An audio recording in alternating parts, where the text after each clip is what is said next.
నమస్తే, welcome to BCN news. నా పేరు మానస. ముందుగా ముఖ్యాంశాలు. గ్యాస్ ను బ్లాక్ మార్కెట్ కు తరలించే ఏజెన్సీలపై కేసులు నమోదు చేయండి. విజిలెన్స్ విభాగానికి ఆదేశాలు జారీ చేసిన పౌర సరఫరాల శాఖ మంత్రి నాదెండ్ల మనోహర్. గాజువాక జోన్లోని గార్బేజ్ ట్రాన్స్ఫర్ స్టేషన్ ను పరిశీలించిన మంత్రి నారాయణ. నగరంలో డంపింగ్ యార్డ్ అవసరం లేకుండా ఎప్పటికప్పుడు చెత్తను వేస్ట్ టు ఎనర్జీ ప్లాంట్ కు తరలిస్తున్నామని వెల్లడి. ఒంగోలు అసెంబ్లీ నియోజకవర్గ వైసీపీ స్థానిక సంస్థల ప్రజాప్రతినిధులు కార్యకర్తలతో సమావేశమైన జగన్. కూటమి ప్రభుత్వం ఏ ఒక్క వర్గానికి మేలు చేయలేదని విమర్శలు. జగన్ కు చిత్తశుద్ది ఉంటే సీఈసీపై ఇండియా కూటమి పెట్టే తీర్మానానికి మద్దతు ప్రకటించాలి. ఏపీసీసీ అధ్యక్షురాలు వైఎస్ షర్మిల డిమాండ్. గృహ అవసరాలకు వన్ టైం పాస్వర్డ్ ఆధారంగానే వంట గ్యాస్ సరఫరా చేయాలని నిర్ణయించినట్లు రాష్ట్ర పౌర సరఫరాల శాఖ మంత్రి నాదెండ్ల మనోహర్ తెలియజేశారు. వంట గ్యాస్ సరఫరా పక్కదారి పట్టకుండా ఓటీపీ విధానాన్ని విధిగా అమలు చేయాలని సీఎం ఆదేశించారని అన్నారు.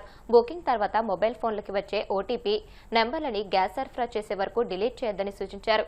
గ్యాస్ ను బ్లాక్ మార్కెట్ కు తరలించే ఏజెన్సీలపై కేసులు నమోదు చేయాలని విజిలెన్స్ విభాగానికి ఆదేశాలు జారీ చేశామని అన్నారు. దారులకి ఇబ్బంది కలగకూడదనే ఆలోచనతోటి ఒక ప్రణాళికబద్ధంగా మనం సమాచారాన్ని ప్రజల్లో తీసుకెళ్లాల్సిన బాధ్యత మా పౌర సరఫరాల శాఖకి ప్రత్యేకంగా ఉందని గౌరవ ముఖ్యమంత్రి గారు ఈరోజు సమీక్షా సమావేశం ఏర్పాటు చేశారు.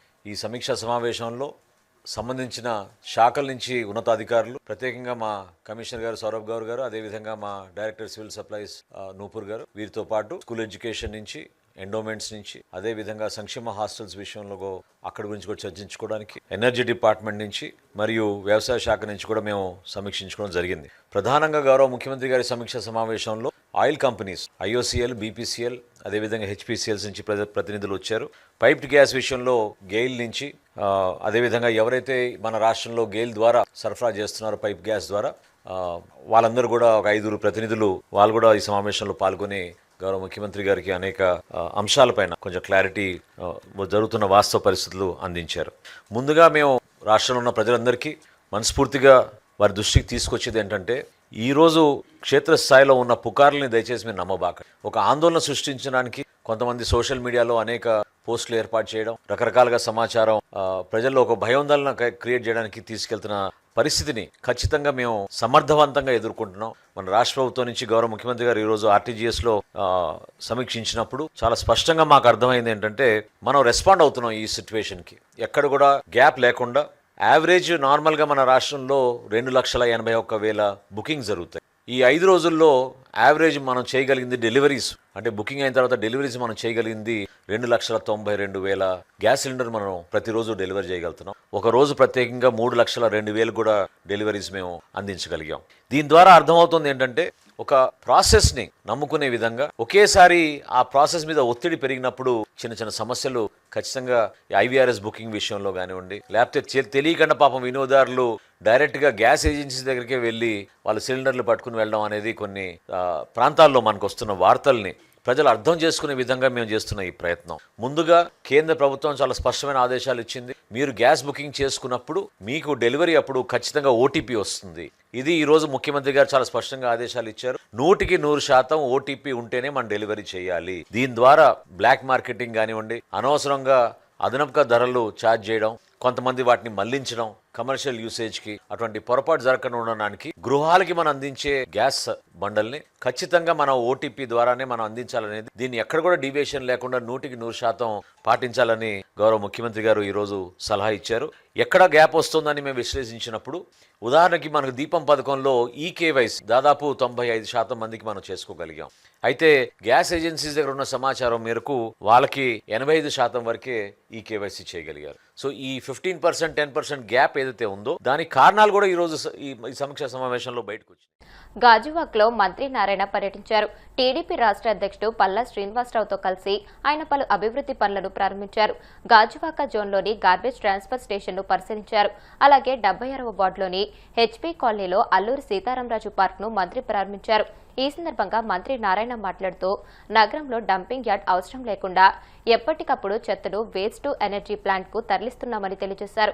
గాజువాక్ లో 4.75 ఎకరాల విస్తీర్ణంలో అన్ని రకాల వస్తువులతో పార్క్ ను ప్రారంభించామని చెప్పారు. ఏదైతే ఎంతో కాలం నుంచి డంప్ యార్డ్ సమస్య ఉందో ఆ డంప్ యార్డ్ని యాక్చువల్గా ఈరోజు నేను స్థానిక శాసనసభ్యులు పల్లా శ్రీనివాస్ గారు మరియు మున్సిపల్ కార్పొరేషన్ కమిషనర్ గారు మరియు విఎంఆర్డీఏ కమిషనర్ గారు మరియు మేయరు మరియు కార్పొరేటర్లు అందరితో కూడా విజిట్ చేయడం జరిగింది. దానికి ఎటువంటి ఇబ్బంది లేకుండా ప్రజలకు ఇబ్బంది లేకుండా చేయాలని నిజంగానే కొంత ఇబ్బంది ఉంది.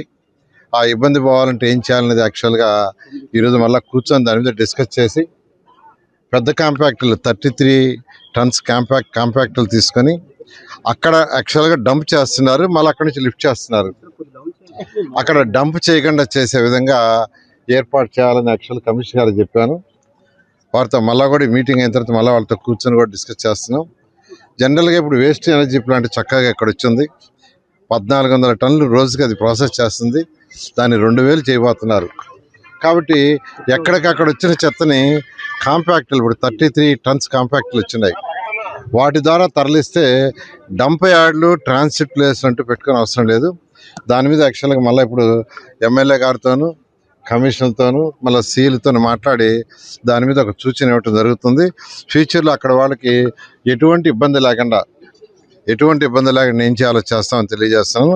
అదేవిధంగా ఈరోజు 4.75 ఎకరాలతో ఒక పార్కును గాజువాకలో ఈరోజు ఇనాగరేషన్ చేశాం. నిజంగా నేను చాలా చక్కగా ఈ పార్కుని తీర్చిదిద్దిన అటు మున్సిపల్ కమిషనర్ కావచ్చు, వాళ్ళ అధికారులు కావచ్చు, దానికి డిజైన్ చేయటంలోనూ దాంట్లోనూ రిక్వైర్మెంట్ ఇచ్చిన మేయరు, కార్పొరేటర్లు మరియు శాసనసభ్యులు వాళ్ళందరూ కూడా నేను ప్రత్యేకంగా అభినందిస్తున్నాను. ఈ పార్కులో ఒక యాంఫిబియర్ థియేటర్ ఒకటి వస్తుంది. అదేవిధంగా ఇక్కడ బాక్స్ క్రికెట్ నెట్ ఒకటి వస్తుంది. అదేవిధంగా క్యాఫ్టేరియా, టాయిలెట్స్ బ్లాక్స్ 2 అరేంజ్ చేశారు. డ్రైనేజ్ సిస్టమ్ చక్కగా అరేంజ్ చేశారు. Water fountain with Alluri Sitaramaraju స్టాచ్యూతో ఏర్పాటు చేశారు. అదేవిధంగా ఎంట్రన్స్లో ఒక చక్కటి ఆర్చ్ విత్ సెక్యూరిటీ అరేంజ్ చేశారు. చిల్డ్రన్స్ ప్లే ఎక్విప్మెంట్ని చాలా చక్కగా మంచి ఎక్విప్మెంట్ ఏర్పాటు చేశారు. అదేవిధంగా డ్రిప్ ఇరిగేషను, అదేవిధంగా modern play equipment and gym కూడా చక్కగా అరేంజ్ చేశారు. అదేవిధంగా కాంపౌండ్ వాళ్ళు చుట్టూ వాకింగ్ ట్రాక్ చాలా చక్కగా అరేంజ్ చేశారు. ఇది కాకుండా ఈరోజు కొండ మీద ఒక ప్లేస్ ఉంది, దాన్ని డెవలప్ చేయండి అని శాసనసభ్యులు అడుగుతున్నారు.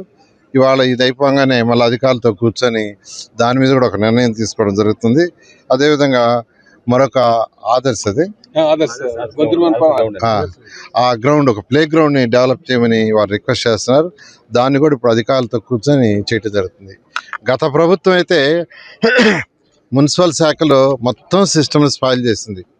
ఎలా స్పాయిల్ చేసిందంటే ఫస్ట్ ప్రజలు కట్టిన ట్యాక్స్లు ఏదైతే హౌస్ ట్యాక్స్ కావచ్చు, వాటర్ ట్యాక్స్ కావచ్చు, టౌన్ ప్లానింగ్ ట్యాక్స్ కావచ్చు, అనేక ట్యాక్స్లన్నీ డైవర్ట్ చేసేసి మున్సిపాలిటీకి ఇవ్వాలి.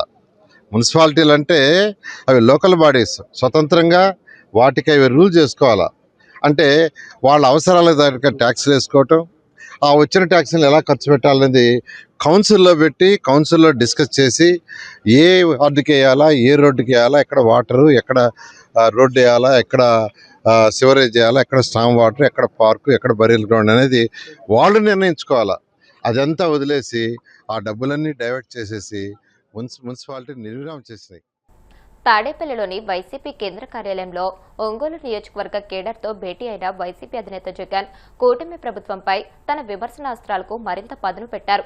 వైసీపీకి గుండెధైర్యం అనేది ఒక ట్రేడ్ మార్క్ అని, విలువలు, విశ్వసనీయతే పార్టీకి పునాదులని ఆయన అన్నారు. తమ 5 ఏళ్ల పాలనకు ప్రస్తుత చంద్రబాబు పాలనకు మధ్య ఉన్న తేడాను ప్రజలు ఇప్పటికే గమనిస్తున్నారని పేర్కొన్నారు.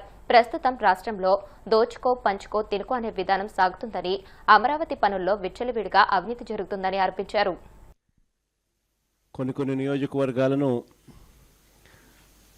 వీలును బట్టి, సమయాన్ని బట్టి ప్రత్యేకంగా మరీ ముఖ్యంగా కార్యకర్తలను, మరీ ముఖ్యంగా నాయకులను, అక్కడ ఇంపార్టెంట్ నాయకులు కలవడం కోసం, ప్రత్యేకంగా వాళ్ళని కలవడం కోసం అని చెప్పి ఈ కొన్ని నియోజకవర్గాలను సెలెక్ట్ చేసి అదే పనిగా వాళ్ళను కలిసే కార్యక్రమం చేస్తూ ఉన్నాం. అందులో భాగంగా ఈరోజు ఒంగోలు నియోజకవర్గానికి సంబంధించి అదే పనిగా ప్రత్యేకంగా ఇంపార్టెంట్ పీపుల్ అందరినీ కూడా పార్టీని భుజాన మోసుకుని వైఎస్ఆర్ జెండా ఎగరవేసే బాధ్యతను భుజాన తీసుకుని నడిపించే ప్రతి కార్యకర్తను కూడా అదే పనిగా కలిసే కార్యక్రమం చేస్తా ఉన్నాం. నాకు తెలుసు మామూలుగా ఈ నియోజకవర్గానికి వచ్చేసరికి అందరికీ కూడా ఒక క్వశ్చన్ మార్క్ అనేది ఎప్పుడు ఉంటుంది. కానీ నేను ఒకటైతే చెప్తా ఉన్నా, పార్టీ అన్నది మనమంతా కలిసికట్టుగా ఒక్కటై ఈ పార్టీ నిర్మించుకున్నాం. ఈ పార్టీ ఒక్క జగర్ది ఒక్కటే కాదు, ఈ పార్టీ వైఎస్ఆర్ను ప్రేమించే ప్రతి గుండె ఒక్కటై మనమంతా కూడా ఈ పార్టీని నిర్మించుకున్నాం. ఈ పార్టీ పుట్టిందే గమనిస్తే మన ప్రయాణమంతా కూడా 2 పదాల పునాదుల మీద పుట్టింది: విలువలు, విశ్వసనీయత. ఈ 2 పదాల పునాదుల మీదనే ఈ పార్టీ పుట్టింది, ఈ పార్టీ నడుస్తూ ఉంది. కాబట్టి ఈ పార్టీ ఎప్పటికీ కూడా విలువలకు కట్టుబడి ఉంటుంది. విశ్వసనీయత అన్న పదానికి పెద్దపీట ఎప్పుడు ఈ పార్టీ వేస్తుంది. పోరాటాలు మనకు కొత్తవి కాదు. గుండె ధైర్యం అన్నది వైఎస్ఆర్సీపీకి ఒక ట్రేడ్ మార్క్గానే నడిపించింది.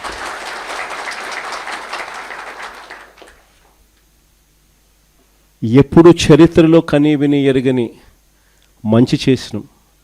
ఇంతవరకు కూడా మనం రానంత వరకు కూడా ఏ పార్టీ మేనిఫెస్టో అన్న పదానికి అర్థం తెలియకుండా పరిపాలన చేసింది. మొట్టమొదటిసారిగా మేనిఫెస్టోకు అర్థం చెప్పి, మేనిఫెస్టో అంటే ఒక చెత్త కాగితం కాదు, అదొక బైబిల్ లాంటిది, ఖురాన్ లాంటిది, భగవద్గీత లాంటిది అని చెప్పి మొట్టమొదటిసారిగా దాన్ని డిఫైన్ చేసి, మొట్టమొదటిసారిగా ఏకంగా 99% హామీలు నెరవేర్చి ప్రజలకు ప్రతి ఇంట్లో ఫలాని మంచి మనం చేసినామని చెప్పి ప్రజలు గుర్తుండిపోయేలా పరిపాలన చేసిన పార్టీ ఒక్క వైఎస్ఆర్ కాంగ్రెస్ పార్టీ మాత్రమే. అలాంటి మంచి పరిపాలన మనం చేయగలిగాం కాబట్టే ఈ రోజుకి కూడా గర్వంగా కాలర్ ఎగరేసుకొని వైఎస్ఆర్సీపీ కార్యకర్తలం మేము మాటిచ్చాము అని అంటే ఏ రోజు కూడా మాట తప్పే పరిస్థితి ఎప్పుడు రానే రాదు అని చెప్పి కూడా గర్వంగా చెప్పుకునే పరిస్థితి ఒక వైఎస్ఆర్సీపీ పార్టీకి మాత్రమే ఉందని కూడా చెప్పగలుగుతాం. ఆ మాట చెప్పి ప్రజల దగ్గరికి వెళ్ళి చిక్కటి చిరునవ్వుల మధ్య మనం చేసిన మంచి ఉంది కాబట్టి వాళ్ళతో పాటు కలిసి మనం ప్రయాణం చేయగలుగుతా ఉన్నాం. ప్రతి కార్యకర్తకు తోడుగా ఉంటూనే ప్రజలకు అండగా, వారి అవసరాలకు తోడుగా, వారి అవసరాలలో ప్రజల తరపున పోరాటం చేసే బాధ్యతలు కార్యకర్తలు అందరి మీద భుజాలు వేసినప్పుడు అందరూ కలిసికట్టుగా రవి అయితే బాగుంటుంది అని చెప్పి